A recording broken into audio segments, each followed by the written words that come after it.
closer, just under 8.5 hours before tip-off tonight. The Cavs hosting the Knicks. Game 3 of the Eastern Conference Finals.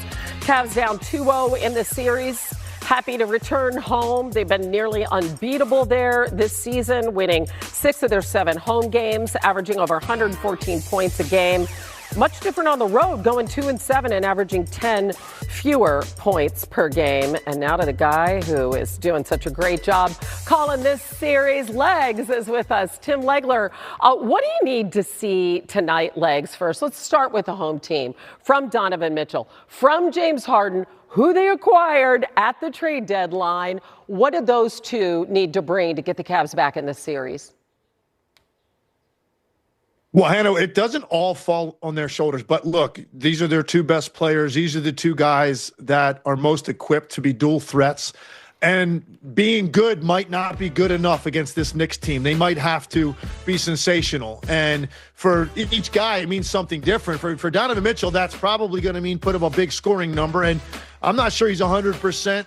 Had a little bit of a groin thing going on in Game 1. I thought Game 2, he just lacked a little bit of explosiveness. We'll see how he looks tonight. He's got to put up a big number.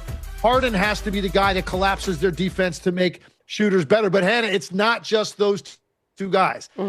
They missed way too many open looks amongst their role players. They've got to make the Knicks pay if they're going to load up on Mitchell and Harden in the lane. And then their bigs. I think their bigs can be a differentiating factor for them. When they play the 2 big lineup, Mobley and Allen, those guys can really have an advantage in the paint around the rim. So it's really across the board, but clearly the 2 guards need to play really, really well to get a win and get back in this series. Yeah, listen, that makes a lot of sense. And when you look at Mitchell, I mean, he averages 28 points a game, 7th in playoff history. You're right. He just doesn't seem to have that explosiveness. We don't know what's going on. They're not going to make excuses, but it does seem like something's going on. Meanwhile, you said the Cavs have to play well across the board. Well, that's because that's exactly what the Knicks are doing. What do you make of their start in this series, and how do they build upon it tonight? Well, I'll tell you what, look, they've been incredibly impressive since they turned everything around in the middle of that Atlanta series. The historic offensive efficiency. We've talked so much about it. But I thought one of their best performances was Game 2 against the Cavs, because it was across the board. When you look at that starting lineup, OG Anunoby, he's starting to find his rhythm again after missing some time with that hamstring injury. And his defense is always top shelf. Mikal Bridges has barely missed a shot now in about a 9-10 game stretch. Really incredible what he's doing. Double-double out of Karl Anthony Towns. Jalen Brunson, more of a facilitator in this game. And then, of course, the headline was Josh Hart, and they decided to leave him. He did shoot 41% on the year from the 3, but he was struggling in the postseason. The Cavs made a conscious decision to leave him, and boy, did he make him pay with 5 made threes. So they had contributions at the highest level up and down that starting lineup. When they get that kind of balance, had a very difficult team to beat. Yeah, I'm playing terrific defense as well. All right, meanwhile, in the Western Conference Finals, let's talk about really the biggest story, because it has been the physicality of the Thunder, particularly as it pertains to Wemby. We saw Wemby only take 15 shots in 39 minutes last night. What adjustments can the Thunder make, or can the Spurs make, on both ends of the floor to make life a little easier on Wemby?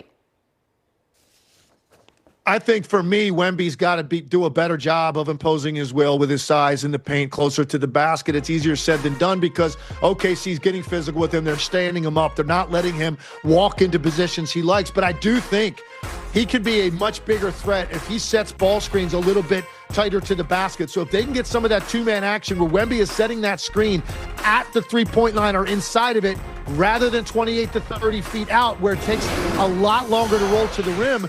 You saw more of that in Game 1, the tighter ball screen, and then really difficult decisions for the Thunder, because he's such a lob threat at that point.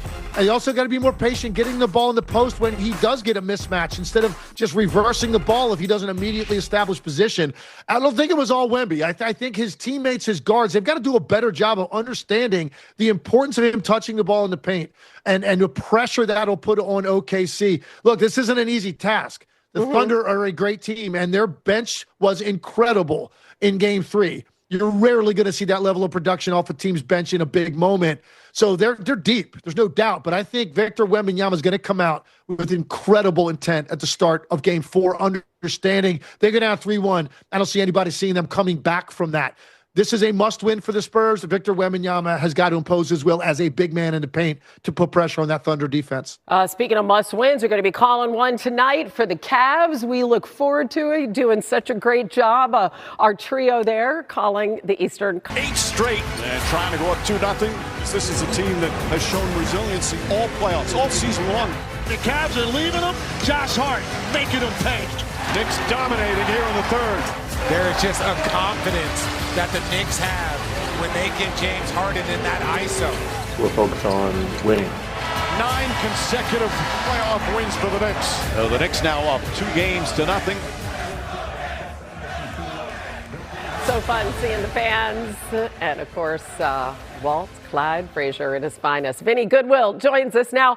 So we have the Knicks going 10-8 last postseason. They've taken it to another level this postseason, 10-2, those 2 losses by a total of 2 points. What do you think is the biggest difference between last year and this year?